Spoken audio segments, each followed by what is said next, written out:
ദൈവനാമത്തിന് മഹത്വമുണ്ടാകട്ടെ. പ്രിയ സഹോദരങ്ങളെ, നിന്റെ ജീവിതം ഒരു ഒറ്റപ്പെടലിൻ്റെ അവസ്ഥയിലൂടെയാണോ കടന്നുപോകുന്നത്? പലതരത്തിലുള്ള ചുറ്റുമുള്ളവരുടെ കുത്തുവാക്കുകൾ, നിന്റെ ജീവിതത്തെ നശിപ്പിക്കുന്ന രീതിയിലുള്ള പൈശാചിക പ്രവർത്തനങ്ങൾ, ചുറ്റും നിൽക്കുന്നവരുടെ കളിയാക്കലുകൾ, പരിഹാസങ്ങൾ കേട്ടുകൊണ്ട് നിന്റെ ജീവിതം മടുത്തു എന്ന് നിനക്ക് തോന്നി തുടങ്ങിയോ? ഉറക്കമില്ലാത്ത രാത്രികൾ, ഭക്ഷണം ഇല്ലാത്ത ദിവസങ്ങൾ, സമാധാനമില്ലാത്ത നാളുകൾ.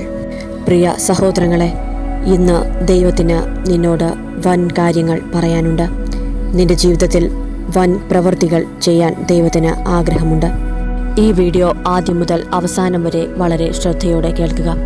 നിന്റെ ജീവിതത്തിൽ വലിയൊരു അത്ഭുതം നടക്കണമെങ്കിൽ, നിന്റെ ജീവിതത്തിൽ നീ ആഗ്രഹിച്ചതുപോലെ ഉള്ളൊരു ജീവിതം നിനക്ക് നയിക്കണമെന്ന് ആഗ്രഹിക്കുന്ന സകലരും താഴെ കമൻറ്റ് ബോക്സിൽ വലിയൊരു വിശ്വാസത്തോടെ ഇപ്രകാരം ഒന്ന് എഴുതുക: എൻ്റെ ദൈവം എനിക്ക് വേണ്ടി വലിയവ ചെയ്യും. നിങ്ങളുടെ ഈ ചെറിയ വാക്കുകൾ നിന്റെ ജീവിതത്തിൽ നിനക്കും നിന്റെ തലമുറയ്ക്കും വലിയൊരു നന്മയായി മാറട്ടെ. സഹോദരങ്ങളെ, ഏലിയാവെന്ന ആ ദൈവഭക്തൻ്റെ ജീവിതയാത്രയിൽ തനിക്ക് അനുഭവിക്കേണ്ടി വന്ന ആ വലിയ പ്രതിസന്ധി, താൻ ഒരു സ്ത്രീയുടെ വാക്കിൻ്റെ മുൻപിൽ വല്ലാതെ അങ്ങ് തളർന്നുപോയി. താൻ ദൈവത്തോട് പറഞ്ഞു: കർത്താവേ, മതി, എനിക്കിനി മുൻപോട്ട് യാത്ര ചെയ്യേണ്ട, എന്നെ അവിടുന്ന് എടുക്കണമേ. തൻ്റെ മേൽ പകരപ്പെട്ട നിയോഗത്തെ പോലും മറന്നുകൊണ്ട് താൻ കർത്താവിൻ്റെ സന്നിധിയിൽ പറഞ്ഞു: എന്നെ എടുക്കണമേ. സഹോദരങ്ങളെ, ഇതുപോലെ പലപ്പോഴും നിന്റെ നാവും പറഞ്ഞിട്ടില്ലേ? എന്തിനാണ് എല്ലാവരുടെയും ഇടയിൽ ഞാനൊരു ശാപത്തെ പോലെ നിൽക്കുന്നത്? കർത്താവെ, എന്നെ അങ്ങ് എടുക്കണേ. പക്ഷേ ആ വചനത്തിലൂടെ നാം എന്താണ് മനസ്സിലാക്കുന്നത്? ദൈവത്തിൻ്റെ ശ്രേഷ്ഠനാകുന്ന ദൂതനെ അയച്ചിട്ട് തനിക്ക് ഭക്ഷണം അവിടുന്ന് നൽകി. അടുത്ത 40 ദിനരാത്രങ്ങൾ പുതിയ നിയോഗത്തിൻ്റെ കൈമാറ്റവുമായി എഴുന്നേൽപ്പിച്ച് മുൻപോട്ട് നടത്തിയെങ്കിൽ ഈ ദിവസം ശക്തമായൊരു തിരിച്ചറിവ് നിനക്ക് നൽകുന്നു.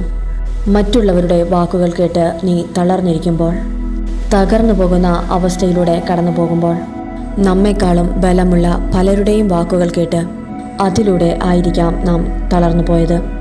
പക്ഷേ സർവശക്തനായ ദൈവം ആ സമയത്ത് നമുക്ക് ഓരോരുത്തർക്കും വേണ്ടി ഇറങ്ങി വരികയും നമ്മെ പുതിയ നിയോഗത്തിലേക്ക് ചുവടുവെപ്പിച്ച് കയറ്റുവാൻ ആ നല്ല കർത്താവ് ശക്തനാണ് എന്നുള്ള ആ വലിയ ചിന്ത ഈ നല്ല സമയം ഞാൻ നിങ്ങളോട് ദൈവനാമത്തിൽ കൈമാറുകയാണ്.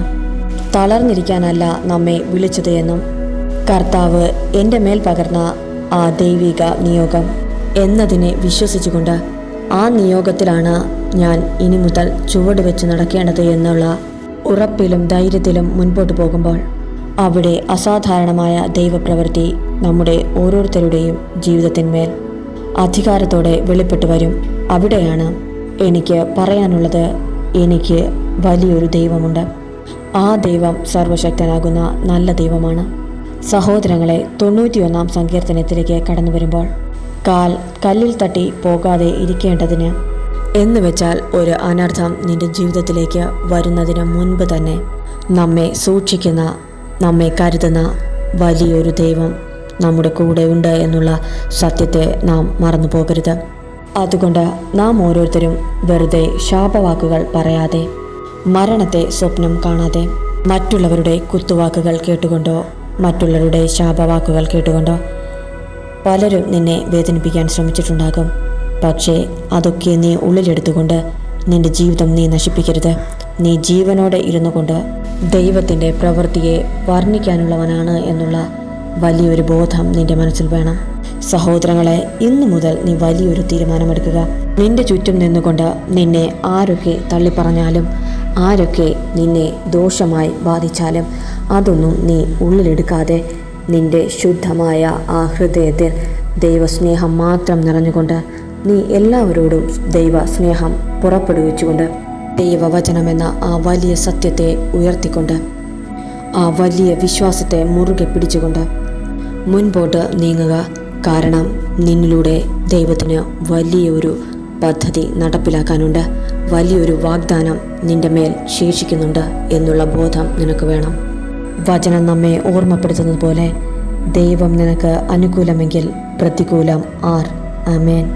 ദൈവം നിനക്ക് അനുകൂലമാണ് എന്നുള്ള ആ വലിയ സത്യത്തെ നീ മുറുകെ പിടിക്കുക. നിനക്ക് പ്രതികൂലമായി എത്ര വലിയ കാറ്റടിച്ചാലും അതൊന്നും നിന്നെ തളർത്താനാകില്ല എന്നുള്ള ദൈവത്തിൻ്റെ ആ വലിയ കരുതൽ നിൻ്റെ പക്കലുണ്ട്. ഇന്നു മുതൽ ദൈവത്തിൻ്റെ ആ വലിയ കരുതലിനെ താങ്ങി നിർത്തുക. നിനക്കൊരു വലിയ വാഗ്ദാനമുണ്ട്. നിന്നോട് ദൈവം സംസാരിച്ചിട്ടുണ്ട്. ആ ശബ്ദത്തിലൂടെയാണ് നാം ഇന്നു മുതൽ നടക്കേണ്ടത് എന്നുള്ള ആ വലിയ തിരിച്ചറിവ് നിങ്ങൾക്ക് ഓരോരുത്തർക്കും വേണം.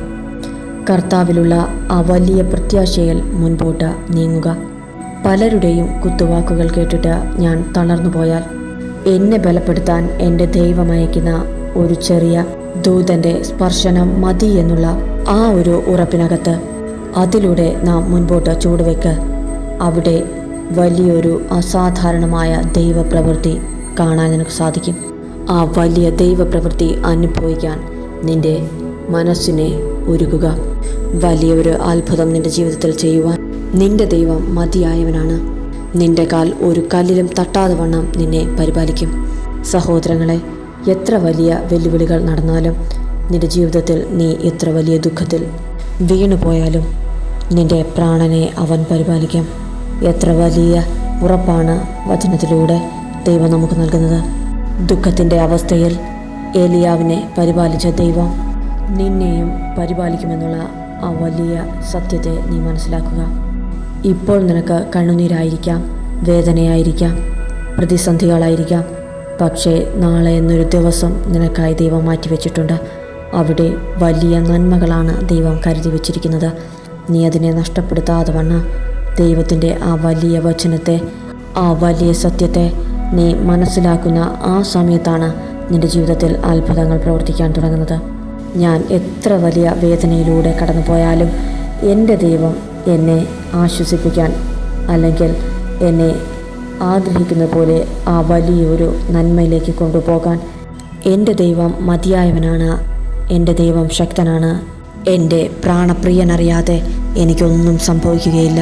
പാട്ടുകാരൻ പാടിയതുപോലെ, പ്രാണപ്രിയ യേശുനാഥ, ജീവൻ തന്ന സ്നേഹമേ,